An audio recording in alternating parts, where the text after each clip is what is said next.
বাংলাদেশের তেলের খনি পাওয়া গেছে। দেখেন, শেখ হাসিনা 2017 সালে যখন কথা বলছিল, এই তেলের খনি 1972 সালে সিলগালা করা হয়েছে।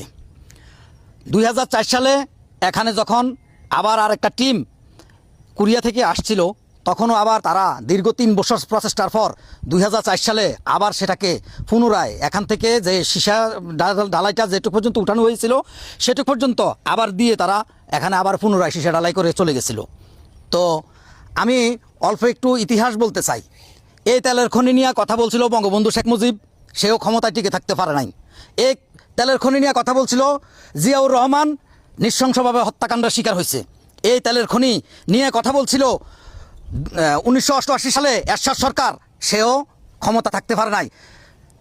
খালেদা জিয়াও ক্ষমতা থাকতে পারে নাই এই তেলের খনি নিয়ে কথা বলার পর। শেখ হাসিনা 2017 সালে যখন কথা বলছিল, 2000 লাস্ট যে সময় 2023 সালে কথা বলছিল, 24 সালে তার পতন হয়ে গেছে। আমার প্রশ্ন হচ্ছে এই দেশের মানুষের কাছে যে কি এমন রহস্য এই বাংলাদেশের তেলের খনিতে লুকিয়ে আছে, যে সরকারগুলো এই তেলের খনি নিয়ে কথা বলতে চাইছে এবং তেল উত্তোলন করার চেষ্টা করছে, তারাই কিন্তু রাষ্ট্র ক্ষমতা থেকে চলে যেতে হয়েছে। তো আমাদেরকে কিন্তু আর বুঝাইতে পারবেন না। আমরা দেখছি পঞ্চগড়ের ওইদিকে তেলের খনি পাওয়া গেছে, অথচ সীমান্ত এলাকায় ইন্ডিয়ার তেলের খনি, ওরা তেল উত্তোলন করে, আর আমাদের তেল উত্তোলন করতে গেলে বলে যে আমাদের তেলের খনিতে নাকি তেল বাণিজ্যিক হারে মজুদ নাই। তো আমাদের যদি তেলের খনিতে তেল বাণিজ্যিক হারে মজুদ না থাকে, তাহলে আমাদের পার্শ্ববর্তী রাষ্ট্রের ভিতরে কিভাবে তেলের খনিতে তেল মজুদ থাকে বাণিজ্যিক হারে, তারা কিভাবে এই তেল উত্তোলন করে?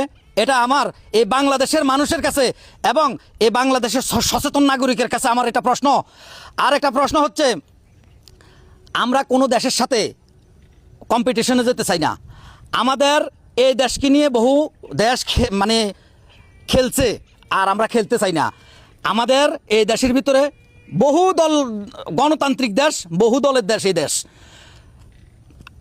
কি করে, শেষ পর্যায়ে যাইয়া যখন তেলের খনি উদ্দেশ্য হয়, যাইয়া সরকার একটারে নামাইয়া আরেকটা রাইনা বসায়। হে সরকার যখন আবার এসে তেলের পক্ষে কথা বলে, তখন আরেক সরকারের রাইনা বসায়। তো ভাই, এই দেশটা তো কোনো দলের না, এই দেশটা কিন্তু আমাদের সাধারণ নাগরিকের।